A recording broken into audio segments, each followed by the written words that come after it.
వైఎస్ఆర్సీపీ హయాంలో 4,000 కోట్ల fee reimbursement బకాయిలు ఉన్నాయన్న మంత్రి నారా లోకేష్ వ్యాఖ్యలపై ఎక్కడైనా ఎప్పుడైనా బహిరంగ చర్చకు సిద్దమని వైఎస్ఆర్సీపీ ఎమ్మెల్యేలు వరదు కళ్యాణి, పి చంద్రశేఖర్ రెడ్డి, కేఆర్జే భరత్ సవాల్ చేశారు. సభ సాక్షిగా పచ్చి అబద్దాలు చెప్పడం సిగ్గుచెట్టని అసెంబ్లీ మీడియా పాయింట్ వద్ద మాట్లాడిన వారు ఆక్షేపించారు. ఫీజు రియంబర్స్మెంట్ కోసం ఒక ప్రశ్న ఉత్పన్నమైంది. ప్రభుత్వం దాని మీద అడ్డుగోలుగా అబద్దాలు చెప్తూ ఉండే పరిస్థితి మనందరము చూసాము. యాక్చువల్గా 2024లో ఎన్నికల షెడ్యూల్ వచ్చిన దగ్గర నుంచి కూడా ఈ ఫీజు రియంబర్స్మెంట్ నిధులు చెల్లింపులు ఆగిపోయాయి. అంతకుముందు 2023 డిసెంబర్ వరకు కూడా మా జగనన్న ప్రభుత్వం పూర్తిగా ఫీజు రియంబర్స్మెంట్ బకాయిల్ని చెల్లించడం మనందరము చూసాం. అంతేకాకుండా గతంలో చంద్రబాబు నాయుడు గారు పెండింగ్ పెట్టిన 1778 కోట్లు కూడా ఒకేసారి జగనన్న చెల్లించడం జరిగింది. ఈ చంద్రబాబు నాయుడు గారు మంత్రులు చెప్తూ ఉంటారు, ఇదంతా కూడా ప్రభుత్వం అనేది కంటిన్యూస్ ప్రాసెస్, ప్రభుత్వాలు మారినా ఆ ప్రాసెస్ ప్రకారం వెళ్ళిపోవాలి అని. మరి ఎందుకు ఈ ప్రభుత్వం ఈ ఫీజు రియంబర్స్మెంట్ బకాయిలు చెల్లించలేదని నేను అడుగుతూ ఉన్నాను.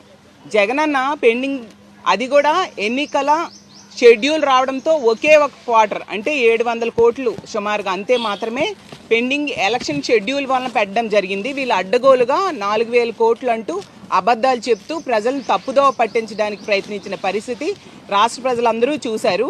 నిజంగా ఎంత వన్ సైడ్గా ఈ ప్రభుత్వం వెళ్తూ ఉంది అంటే వాళ్ళకి అధికారం ఉంది కాబట్టి కౌన్సిల్లో కూడా అబద్ధాలు చెప్దాము అన్న ధోరణిలో వీళ్ళు వెళ్తూ ఉండే పరిస్థితి మనం చూస్తూ ఉన్నాము. 2024 నుంచి కూడా ఎన్నికల షెడ్యూల్ వచ్చిన దగ్గర నుంచి కూడా ఇప్పటికీ 8 క్వార్టర్లు అవ్వడమే కాకుండా 9వ క్వార్టర్ కూడా ఈ 2026లో మొదటి క్వార్టర్ కూడా అయిపోవస్తూ ఉంది.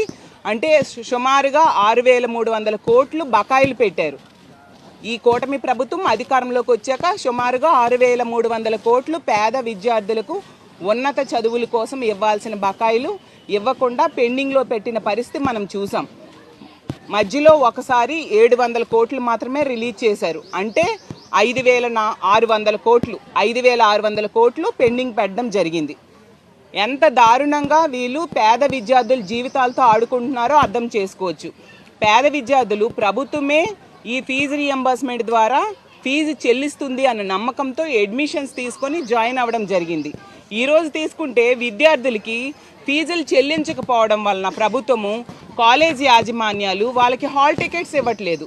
కొందరు కంప్లీట్ అయ్యి రిలీవ్ అయిపోయే వాళ్ళకి రిలీవ్ అయ్యే అవకాశాన్ని ఆ ప్రభుత్వం ఫీజు రియంబర్స్మెంట్ నిధులు చెల్లించకపోవడం వలన కాలేజీ యాజమాన్యాలు వాళ్ళని రిలీవ్ చేయట్లేదు.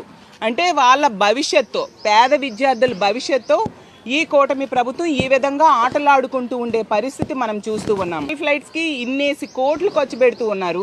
మరి ఈ ఫీజు రియంబర్స్మెంట్ నిధులు విడుదల చేయడానికి వీళ్ళ దగ్గర డబ్బులు లేవా అని నేను అడుగుతూ ఉన్నాను. అమరావతి ఆవకాయ ఫెస్టివల్ అంటూ కోట్లు ఖర్చు పెడుతూ ఉన్నారు. పేద విద్యార్థులు ఫీజులు చెల్లించడానికి వీళ్ళ దగ్గర డబ్బులు లేవా అని నేను అడుగుతూ, ఎస్టీ మైనారిటీలోని పేద విద్యార్థుల చదువుల కోసం వీళ్ళు డబ్బులు ఖర్చు పెట్టడానికి నిధులు లేవా అని నేను ప్రశ్నిస్తూ ఉన్నాను.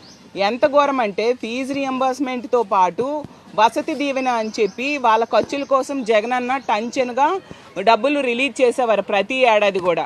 కానీ ఇప్పుడు ఆ వసతి దీవెన నిధులు కూడా 2 ఏళ్ళకి సరిపోయేవి వీళ్ళు ఇవ్వకపోవడం వలన 2,000